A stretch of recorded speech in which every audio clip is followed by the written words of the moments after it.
Boko Haram should lay their arms unconditionally and be accepted in the community. Opportunities are out there for them. They can be rehabilitated. An ex-Boko Haram stands having laid his arms and comes back, turns his way away from his negativity. He stands to be a president of this country. He stands to aspire to any position in this country. Why is he wasting his time when he cannot even deliver? We will do that. But we have appealed to them, including their detractors, their collaborators, to see reason to, as fast as possible, quickly drop their arms so that we can once again reoccupy our peaceful position in Nigeria. People will kill people, turn women to dead body, men to dead body, children. Some of them will survive, become widow. Some of the men will survive, become widower. Some of the children will survive, become orphan. The people will commit that havoc. Government spend money, give them money for business, give them food stuff, sew cloth for them, do a lot of gathering. Now, I want to ask one question. What about those people? Those people where the barbaric acts of these same people where don't become clients, turn to orphans, widows and widowers, where no get house again, where they IDP camp. I beg, tell me, government, how much una give them? Since una they give terrorists money, starter pack, food, plate and seasoning and everything, and una train them, make them go learn work. All the IDPs, government, I beg, may una tell us. How many training they don't go? How many starter packs una don't give them? People where they hear all my voice, more na they wrong go IDP now, go ask them. Are they very disappointed? As a matter of fact, there's a bandit leader in Zamfara State that was declared wanted. The day he came outside to collect an award, he was surrounded by policemen, and the local government chairman was seated there in the occasion, a man that had been declared wanted by the Nigerian army and by the Nigerian police. That is how this country is functional.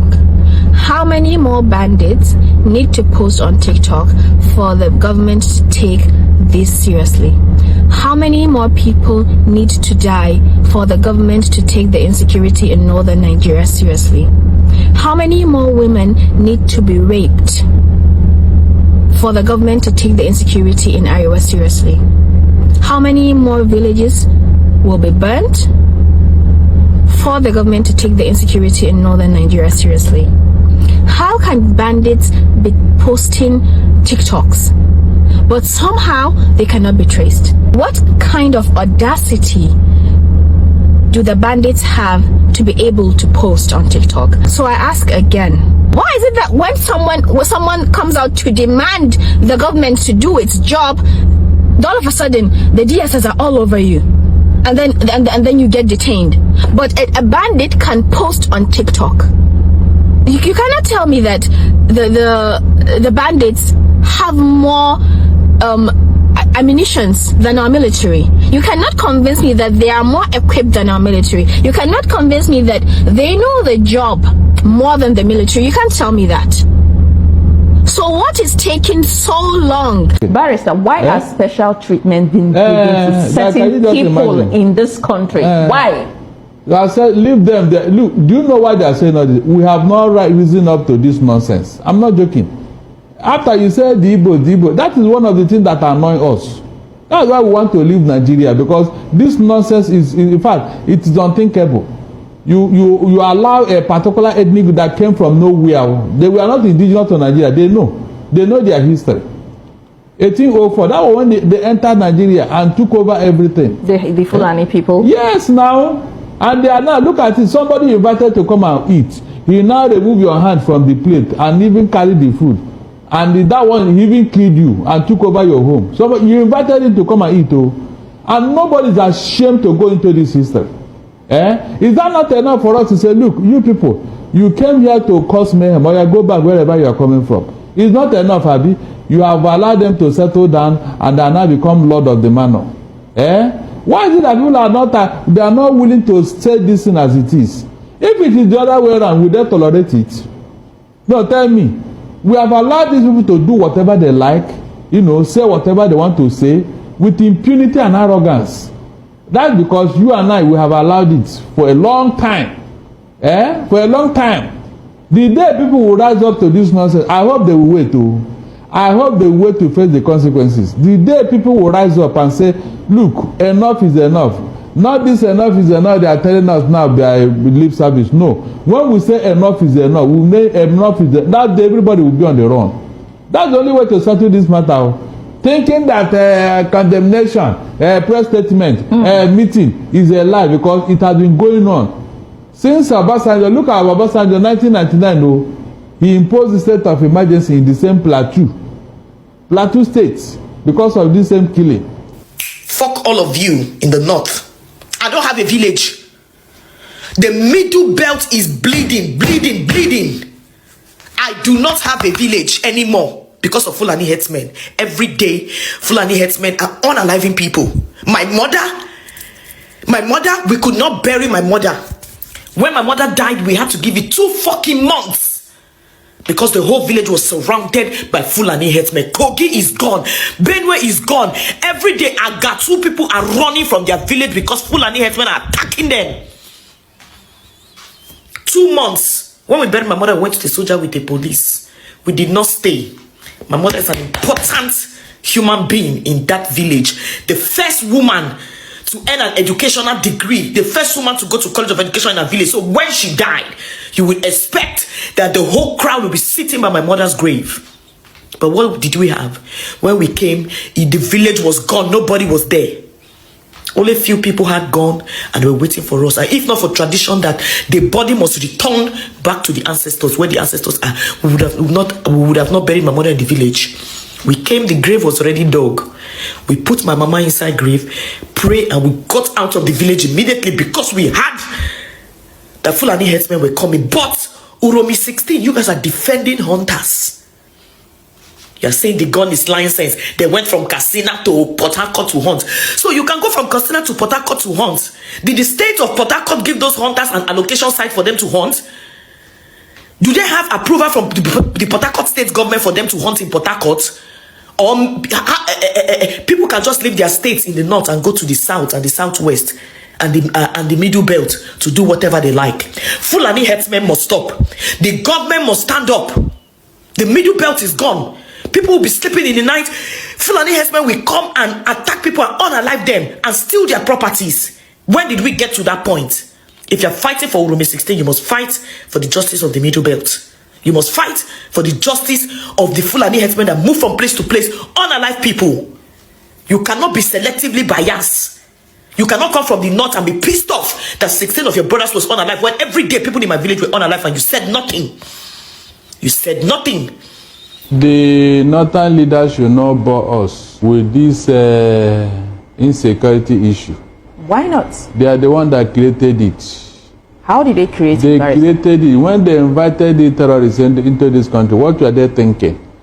But any time I will listen to them is that if the federal government can prosecute those who brought these people inside here, you know them, I know them, their lists have been given to you. So what are you doing? What are you saying? Every day, we are going to find a lasting solution. Government is working hard. In fact, we will go get them. They will not get away.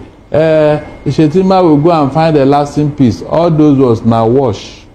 They are not serious. They know what they are doing. Is this the first, second, or third? The last time somebody counted how many attacks Benue and Jos have suffered, it's over 2,000 attacks. In 10 years, 2,000. Yet no solution.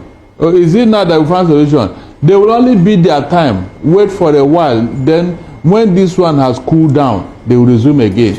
Welcome back to Local Journal, my people. Nigeria na country where we say some region na special people na in them be. Some region go commit crime, abi some ethnic group go commit crime. Instead of where we say they go give them the punishment whether they give other regions, then go pamper them and give them first class treatment. But if na another person from another region na do something where we say you know even they close to that kind of crime, they go give them unfair treatment. Which kind of country now we dey like this? Common na crime to be Nigerian. That's why some people they talk say Nigeria they like animal kingdom, where we say some people they more equal than the other people. We dey hear everything whether they talk for inside the video, and na the reality of wetin dey happen for inside this country be this. How take come this extent na me I no even understand. This one like this now one of the injustices where we say they go on for inside this country, and now why some people they clamor say they divide this country so that they go get their own region, abi so that they go get their own country be that. Because you know go fit dey inside country where we say then go they treat some people like first class citizens, and for the others they go they treat them like second class citizens, abi foreigners or alien where we say they don't even come up for inside the country. Well, this thing don't make sense at all, and it not supposed to go on like this, because if it continue like this, it go reach the time where we say everybody no go take them again. So I go play the remaining part of the video, make you listen to what them talk. But before that one, if today night be the first time you visit our channel, I beg make you like, make you share, make you subscribe. We are actually in a very, very serious time in the history of this country. For instance, of the recent attack, we've seen that in the past. We've followed this in the past. Some of us have even gone to the funeral where we buried in Dogonahawa, over 500 people were massacred, you know, and their communities were displaced, and then the people who attacked came and occupied. We had to, let me use the word, among ourselves, put together all that was required to make sure we repossess some of this land.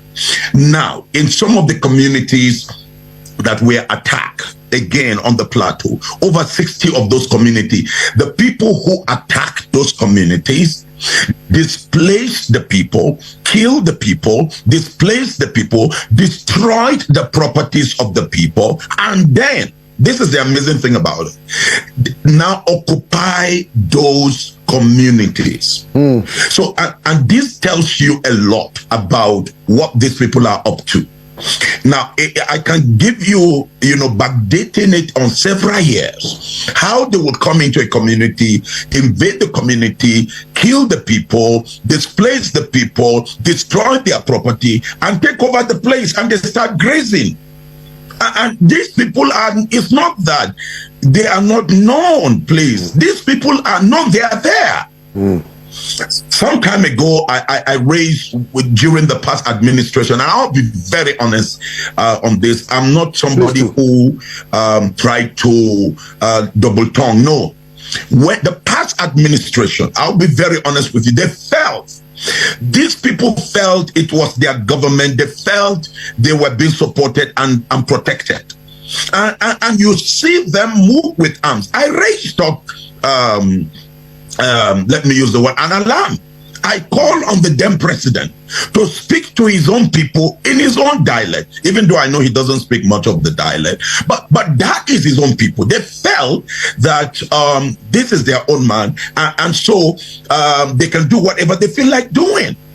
And so they come in, attack, and then when they attack, they clear.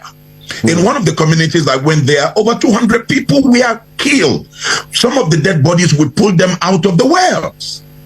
And we had to begin to resettle the people and all of that, and then mobilize local vigilante, because these are not just the local headers that we used to know, but these are Fulani terrorists, that target communities. There are the Fulanis that are the local dwellers. But I'll tell you also that when these terrorists come in, they connive with some of the locals.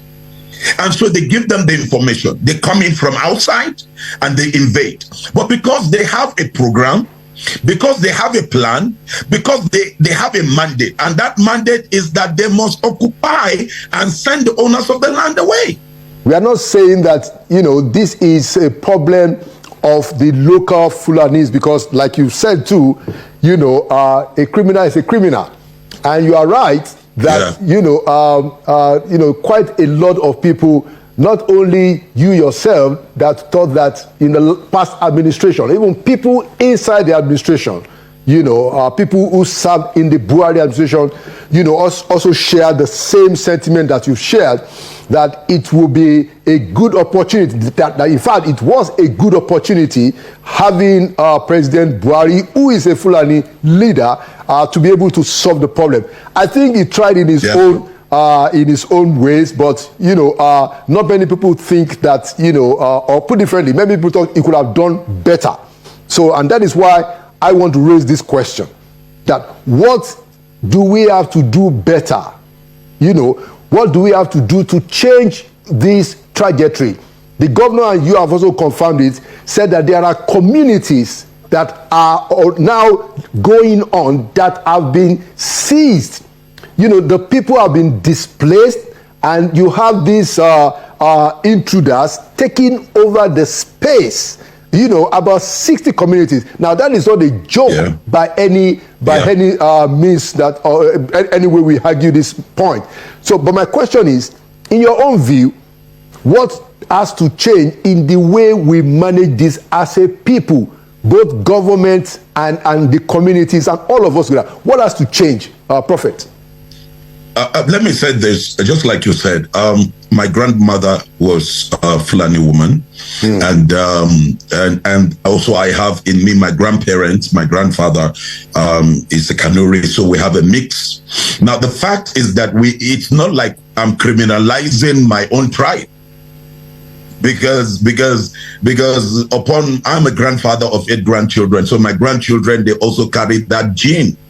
But the fact is that, let's take, for instance, what is going on in Borno, in my home state, in Borno, the Boko Haram. Yes. 80% of the people that are involved in Boko Haram are my Kanuri people. And that is the reason why our people are being sincere, that look, this thing is our own people that are doing this harm to our own people. That's why you see that the Boko Haram thing has not been able to spread up, to come over to Plateau, to come over to Oshun and all of that. Everything is just there within the northeast, especially in Borno and Yobe, partly Adamawa.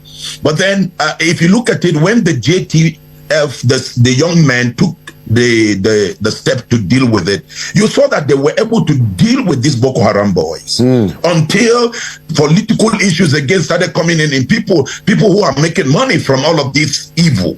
Okay, but if you look at it, they were able to drive away these Boko Haram boys, clean up Maiduguri, reclaim territories that were lost.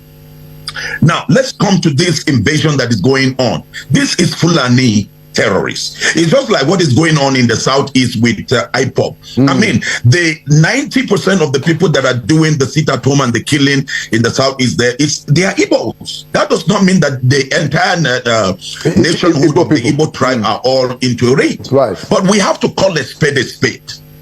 Right now in this country, and I'm being sincere, that 80% of the terrorists that are displacing people in their own community as headers, they come in as headers. The language they speak, the common language they speak, is Fulani. Not Kanuri, not Igbo, but Prophet, not Yoruba. Yeah, but you know. So when you see that, if you want to deal with something, you have to face the reality. Okay, this is what is there. So now, where are these people coming from? What is their mission? For instance, you look at it in September 2023, it is suspected Fulani herdsmen attacked Kulben community in Mangu, all right, resulting in 10 deaths. In November 2022, Fulani militias killed 16 people in Bokos local government. This Bokos that several people were killed recently. All right, and then leaving hundreds of people homeless. In 2018, Fulani herdsmen attacked several villages here on the plateau, which I told you if I'm going to mention the name of those villages. In April 14 to 15, 2018, 32 persons were killed. If you go to the T people in Benue, by these headers. Again, in Nasarawa, you find that certain number of people were killed by these herders. So when you go to Taraba, you are finding the same similar people, similar method. You go to Nasarawa, similar people, similar method. You go to Zamfara, similar people, similar method. You go to the killing that took place in Sokoto, similar people, similar method. But especially Benue and Plateau, similar. They displace the people, destroy their property, and then take over. So if we are going to deal with it, these people are there already. So why don't we mobilize? Because it's a war. When people have come to wipe away your citizen, do you now sit down to negotiate with them? You don't negotiate with people who have come to wipe away your citizen, but rather you wipe away these people who have come to wipe away your people. Now nobody can come after me as a Fulani man. Nobody can come after other of my children or my cousins who are Fulanis and attack them, because they don't do it. We are Fulani people. We are one of the most educated people in the North. We are one of the most entrepreneurship people in the North. We are into political thing, knowledgeable people. But you find this small group of people that are tarnishing our image, tarnishing our lineage and our tribe. And the best way is to stand up against them, empower the military and the locals.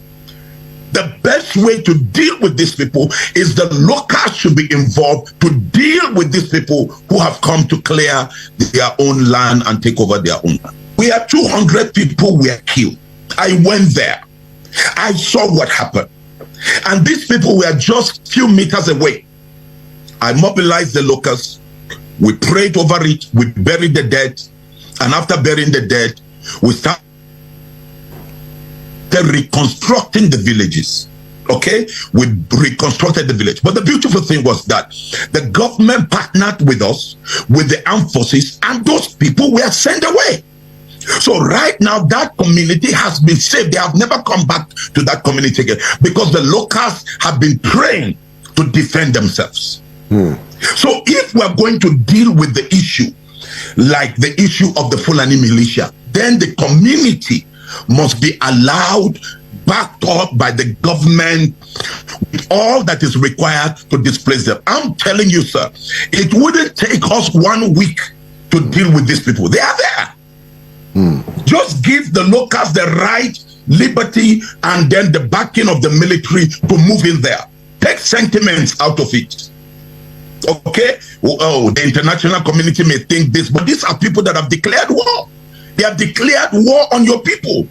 I mean, within the past 1 month, we have lost over 100 people. Millions of families have been displaced. People have been displaced just because of a few group of criminals. And these criminals are terrorists. Let's call them as they are. So if you're going to deal with terrorists, how will America deal with terrorists? How will Great Britain deal with terrorists? How will Ukraine or Russia deal with terrorists? If they will not allow terrorists to occupy just a small space in their nation, why should we as a nation allow terrorists to be expanding their territory? Benue bloodletting, Plateau bloodletting, Zamfara bloodletting, Borno bloodletting. No, I believe we have the solution, and that solution is for the government now to be serious and honest. Call a spade, and go after these people and wipe them away. That's the only answer.